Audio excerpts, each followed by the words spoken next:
Oi pessoal, tudo bem? Eu sou Leonardo LHBet, juiz do trabalho, professor de Direito do Trabalho. Estou fazendo esse breve vídeo porque várias pessoas vieram me perguntar o que as empresas podem fazer em relação aos trabalhadores para atenuar os efeitos da crise aí em função da disseminação do coronavírus. O grande questionamento é: podemos reduzir salário? E a resposta é sim, desde que atendidos alguns pressupostos. Veja, no dia 18 de março de 2020, a Confederação Nacional da Indústria ela elaborou uma série de propostas de medidas aí tendentes a supostamente atenuar os efeitos da crise. E uma dessas propostas foi que o governo federal permita a redução em até 50% dos salários mediante uma negociação individual entre trabalhadores e empregadores.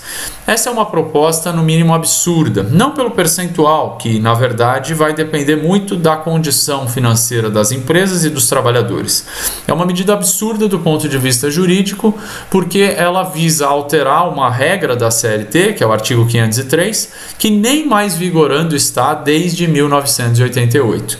Por quê? Porque a Constituição Federal de 1988 prevê expressamente que qualquer tipo de alteração dessa medida, dessa grandeza, dessa magnitude, envolve a necessidade de negociação coletiva. Ou seja, você, empresário, deve procurar o sindicato da correspondente categoria profissional e formular uma proposta de redução salarial.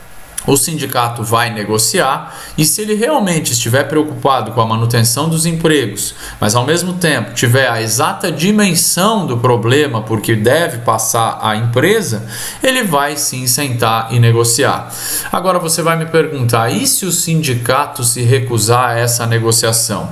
Eu pessoalmente quero acreditar que o sindicato não vai fazer isso, mas se ele fizer, aí sim entra um outro mecanismo que independe também de alteração legislativa e que está lá no artigo 617 da CLT, que prevê o quê?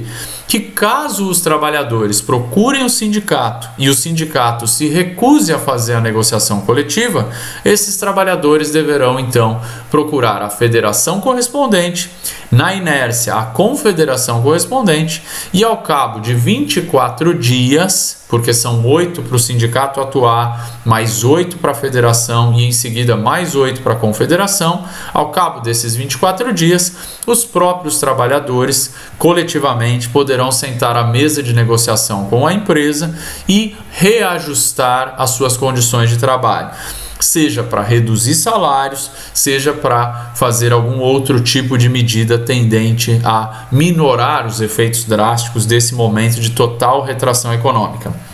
Agora, percebam, tudo isso está previsto em lei.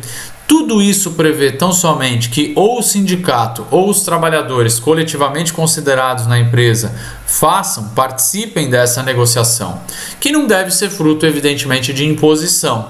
Ainda se vive em uma sociedade democrática e o que a Confederação Nacional da Indústria quer é uma salvaguarda para que os empregadores imponham essas mudanças aos contratos dos respectivos empregados.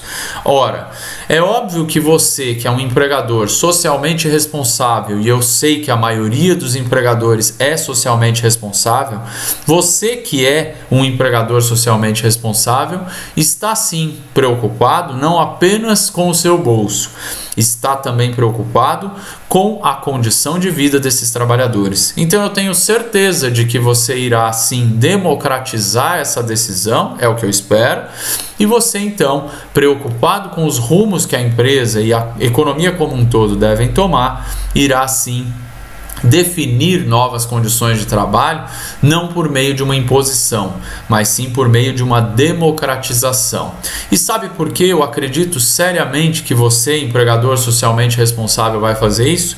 Porque você sabe que o trabalhador não é um custo para a sua empresa.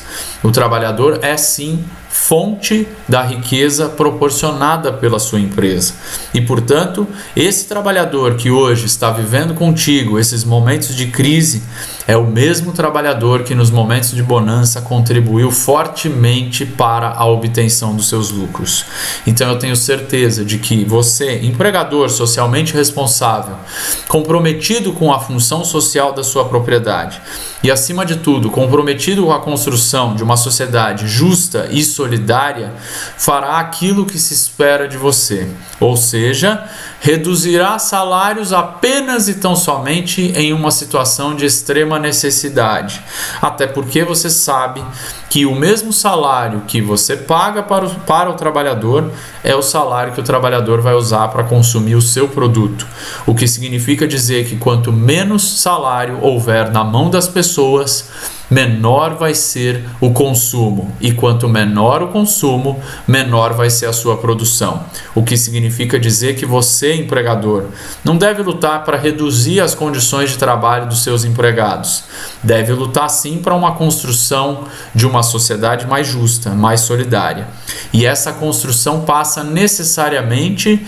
por verificar realmente quem pode ajudar nesses momentos de crise. Será que é a redução dos salários daqueles que vivem disso para sobreviver? Ou talvez a redução aí das fortes taxas de juros que os bancos cobram para obter aí maiores lucros?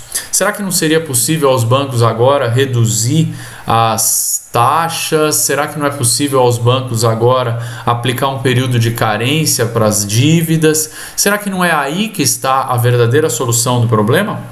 Porque retirar o emprego de um trabalhador, reduzir o salário de um trabalhador, pode significar a morte de uma família, pode, na verdade, significar a marginalização de uma sociedade.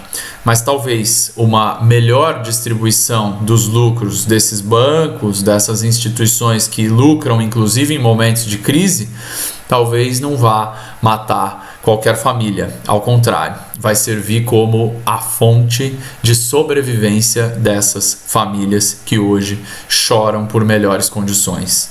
Na verdade, empresário socialmente responsável, o que nós esperamos de você é que você se atente ao compromisso de construir uma sociedade mais justa. E esse compromisso passa necessariamente por que modelo de sociedade você quer deixar para as próximas gerações. A sociedade que tira dos mais fracos e contribui com isso para a marginalização, ou uma sociedade que reivindica dos mais ricos uma melhor condição até mesmo para o desenvolvimento do seu negócio? É a minha sugestão e essa é a minha resposta para o pessoal que está fazendo esses questionamentos. Um grande abraço.